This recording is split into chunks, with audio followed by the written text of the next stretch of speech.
Netherworld Candle. You might not have heard much about it yet, but if you're a regular backer on Modian, you've probably noticed. It's been holding one of the top 2 spots in the creative projects section. From its project launch in May of 23, to its crowdfunding campaign in May of 24, and its retail launch in October, it's been a year and a half in the making, and that long pre-launch phase isn't even the wildest part. What's truly impressive is, the design team seems to have become obsessed with keeping a developer diary on Modian. In over 400 days, they've posted 205 updates. The rules and gameplay were constantly being refined. Countless players, myself included, watched the game gradually evolve into something excellent. As a major release from a domestic studio, its gameplay of suspenseful tomb delving, and its folkloric style of the four symbols, bagua, divination, and geomancy, is already one of the most intriguing themes out there. But in contrast to the mystery, the design team has been remarkably transparent, not hiding anything, and constantly seeking opportunities to communicate with the community. In the earliest stages, they released the rulebook, storybook chapters, and a TTS demo all at once. They started a QQ group for discussions, and made appearances at numerous conventions. This commitment to co-creation and crowdfunding to make the best game possible is what won over a lot of casual backers, like myself. Just 4 months ago, the copy sent to our store was still a prototype. But today, we can finally turn our attention to the real deal. We believe we are among the first creators on the web to receive a mass production sample. The quality is much closer to the final product. The miniatures, gameplay, and components have all been significantly upgraded. So let's dive in and take a closer look. As the old saying goes, of 360 trades, the tomb delver is the last. For thousands of years, this profession has specialized in the arts of gold touching and dragon tracing. Folklore tells us that tomb delvers are divided into various schools. The barrow delvers, the gold touching, the tomb diggers, the ink seekers, the sky gazers, and so on. They originally stepped into these mysterious realms, sealed for millennia, driven by greed and curiosity. But little did they know, in the dark and deep underground tombs, a heart-pounding adventure was also quietly beginning to unfold.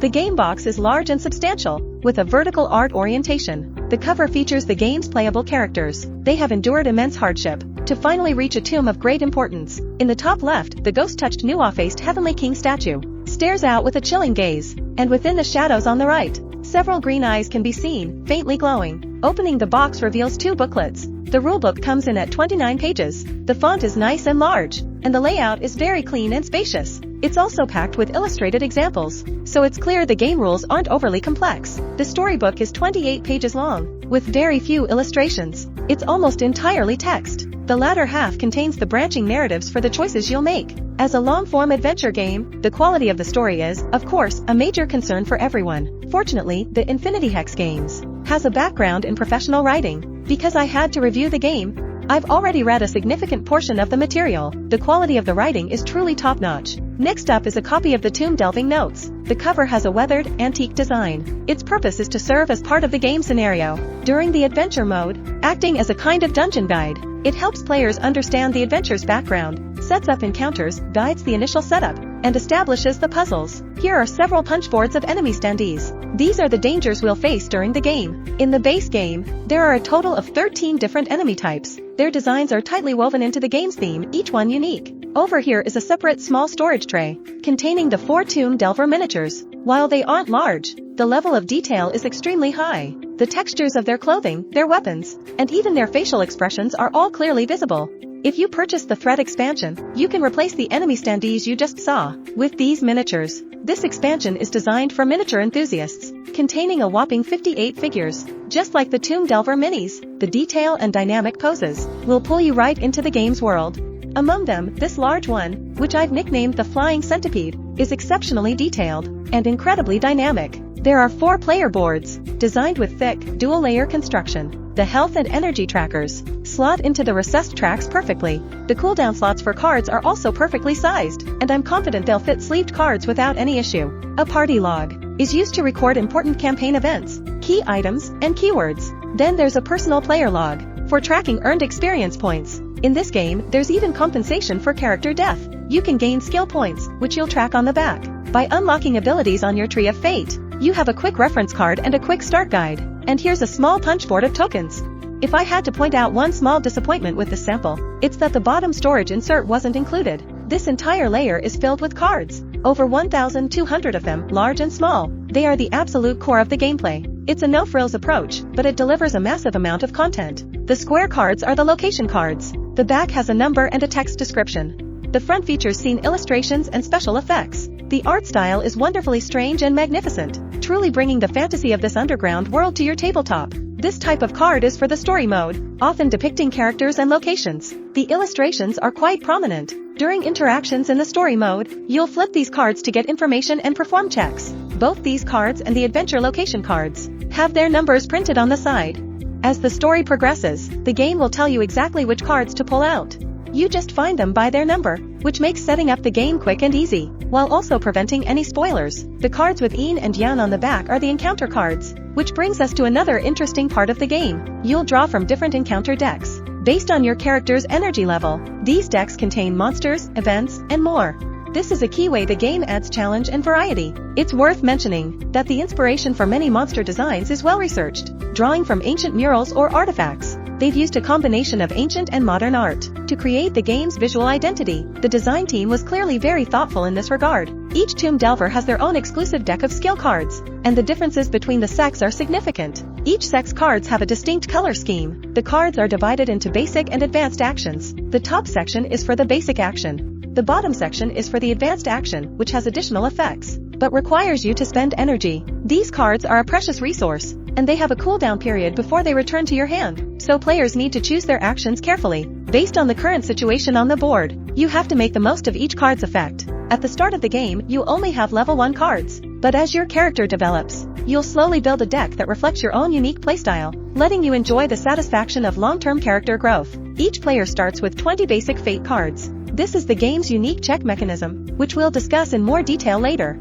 There are as many as 170 small item and equipment cards. Familiar tomb delving tools, like the gold-touching talisman, glutinous rice, a Luoyang shovel, and a black donkey's hoof, can all be found among them. Here's the candle track, which essentially functions as the game's timer. In addition to these main components, there's also a blind draw bag, 3 Chiman dice, and some small tokens.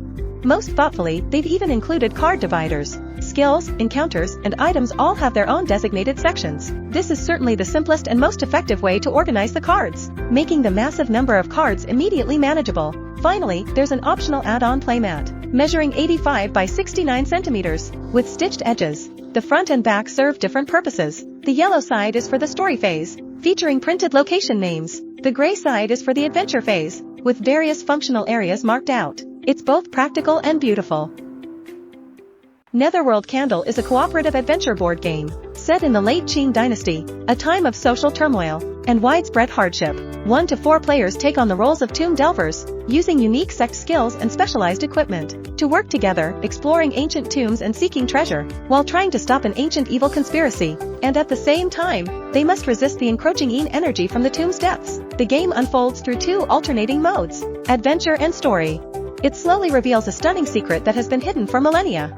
The story phase contains the main plot of the game, which is presented through the storybook, story cards, and the tomb delving notes. You'll have to make choices from numerous branching paths. Of course, during this part, the designers don't want players to just passively listen to a story. The process requires players to pass checks, to challenge their own fate, and to make crucial decisions that shape the narrative. For instance, at the start, the storybook introduces the background and some character relationships, to quickly draw players into the world. Later, at specific locations and during key events, players will be instructed to draw story cards. This makes the setting feel much more concrete. Story cards will feature place names and characters. Players will move between adjacent cards, investigating locations by spending karma tokens, and speaking with characters. When you do, you'll flip the card over, where you'll find a short narrative snippet to enhance the immersion. If there's a challenge that requires a check, success will provide a clue number. You can then find that number in the storybook, read the entry, and continue to advance the plot.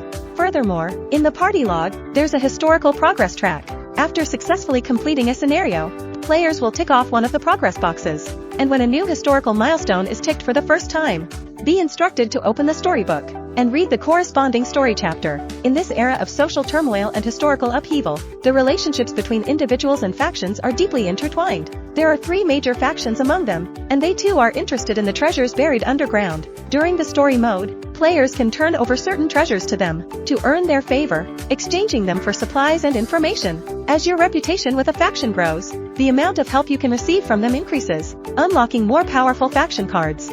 The adventure phase is like the action sequence that follows a story beat, where the true tomb exploration begins. You'll investigate and move between different areas, solve various puzzles and traps, and attempt to defeat or suppress enemies from the Netherworld. This is where the tomb delving notes come into play. It's another key component that carries the narrative forward. As players explore locations, they must work together to clear the required number of puzzles from the tomb delving notes before they can advance the adventure's story. These two modes are complementary and flow into each other quite naturally throughout the game. During the story phase, the tools, equipment, and resources you trade for, the items you buy, and the guides you find, can all provide further assistance for the adventure ahead. The outcome of your adventures will also influence the direction of the story. The story phase lets players engage in the narrative through role-playing and an interactive, puzzle book style, which reduces the passive downtime of simply listening to a story. And since game information is presented in multiple ways, players remain constantly immersed in the narrative, always having a clear goal and motivation to explore forward, so you won't feel lost as you play. Of course, once the story phase concludes, the most important part of the game begins, the adventure phase.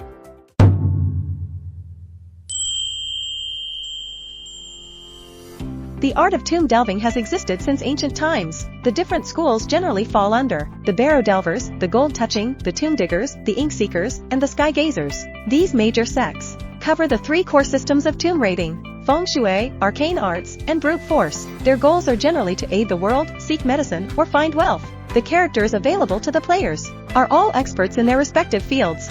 Every tomb raiding team needs its big guy. Let's take Big Gua as an example. The top left corner shows his sect, the Barrow Delvers. The exclusive action cards for this sect share the same color scheme. The dots below the character's name indicate their complexity. The more dots, the more complex the character is to play. These four stats represent strength, courage, geomancy, and destiny. A higher number means the character is more capable in that area, making checks easier to pass. Below that are the character's unique skills. LL designs fit the character's personalities quite well. Big Gua is all about being tough, greedy, and a bit of a glutton, but he's surprisingly skilled with an iron umbrella. And this masked young lady, her skill set is more like that of a cold-blooded assassin. She needs to build up killing intent to unleash powerful burst damage.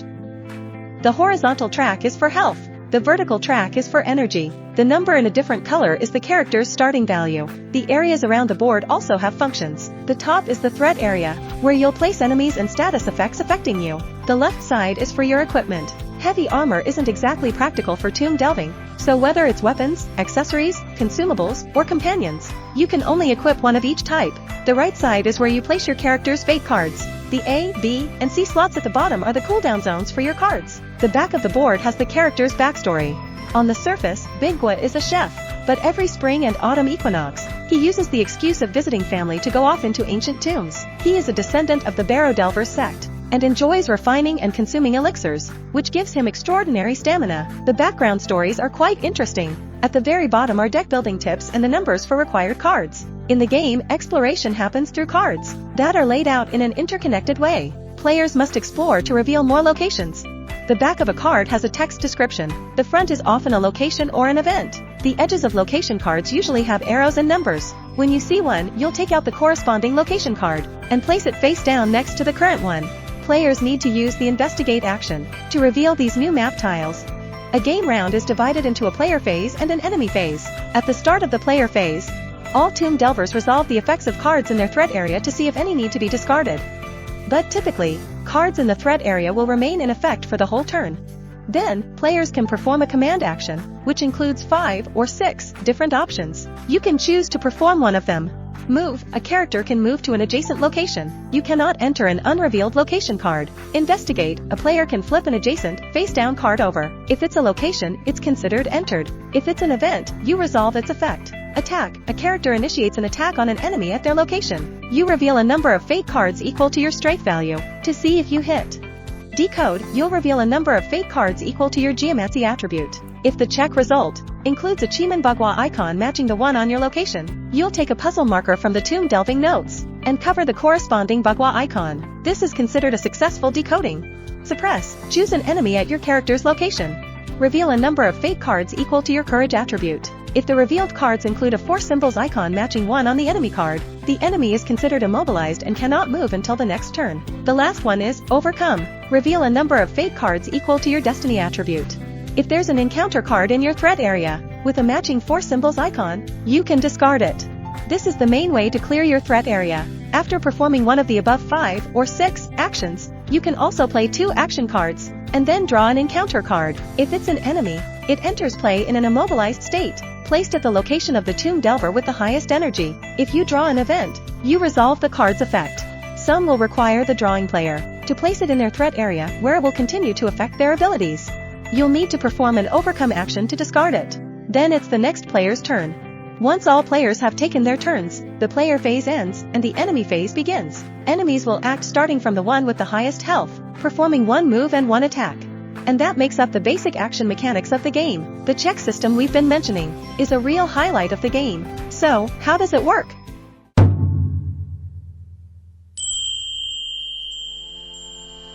Facing one's fate is a popular phrase these days. From its inception, Netherworld Candle had its own unique system for fate checks. We all know that. Many adventure-style board games use dice as their check mechanism. The design team for Netherworld Candle also put a lot of thought and research into their check system. On one hand, they wanted a method that felt more rooted in folklore. On the other hand, they really liked the randomness that dice provide. They tried D20s, coin divination, and 5 elements fortune telling and chose the current fate card system from among several common check methods.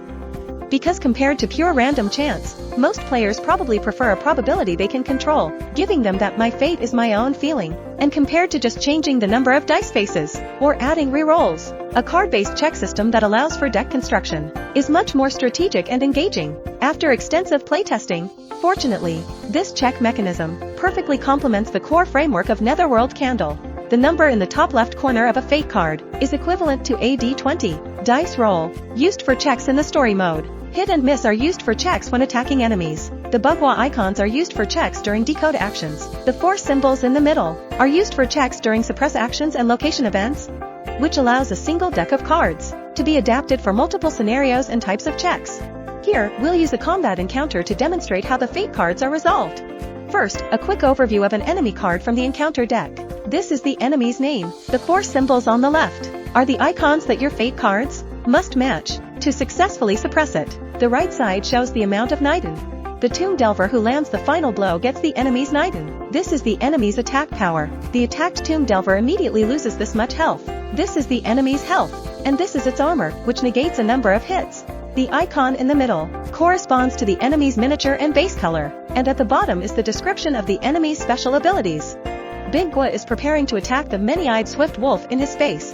Gwa's strength is 3, so we draw 3 cards from the fate deck. 2 hits and 1 miss, but the enemy has 1 point of armor, which cancels 1 hit, so the enemy takes 1 point of damage. The revealed fate cards are set aside, unless a reshuffle is indicated. This allows players to roughly calculate the probabilities of the remaining cards, which is very clear and straightforward. After everything seems to have fallen into place, the fate cards take on an even greater purpose. The tree of fate and fate points. In a long campaign, having your character grow stronger is one of the most fundamental motivations for a player. Building on the characteristics of the fate cards, the game provides a series of upgraded cards. The addition of these cards turns this D20 die into something you can construct and control. Through a meticulously designed tree of fate system, players are encouraged to make meaningful choices and grow stronger with a sense of strategy and direction. This is the tree of fate in the game. It's printed on the back of the player log. Each time a player earns a fate point, they can immediately go to this tree of fate and check off an upgrade in their desired path, instantly receiving the upgraded fate card of the corresponding name. Fate points are mainly earned through leveling up, completing scenarios, special story events, and even death. In the player log, every Taiji symbol represents 1 fate point. As soon as a player meets the condition to earn 1, they can immediately check off an upgrade on the tree of fate on the back, continuously strengthening the fate cards in their hand, and thus, truly defying fate and changing their destiny. So, does this mean that as characters get strong, they can just steamroll the game in the mid to late stages? Don't forget, we are not warriors. In an underground tomb, the real enemy is time.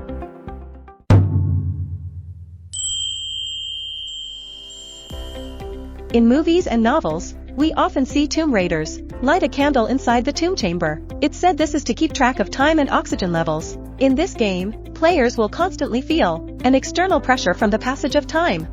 First, there's the timing of skill usage. The action cards we play are all placed at the bottom of our player board. There are 3 slots here, A, B, and C, corresponding to the A, B, and C printed on the cards. We have to place the action card we play into the corresponding slot. If the slot is empty, when we play the card, we just place the card directly into it. If the slot already has cards, we move all the cards already in that slot, no matter how many there are, 1 slot to the left. Cards from slot C move to B, and from B to A. If you play a card designated for slot A, all cards currently in slot A are returned to your hand, leaving only the card you just played. This cooldown mechanism, similar to a conveyor belt, ensures that every card has its to the greatest possible extent, while also preventing the abuse of core cards without a cooldown, which would otherwise break the game's difficulty. This means as long as you have cards in hand, you can take action, testing a player's mastery of their sect and their hand management skills.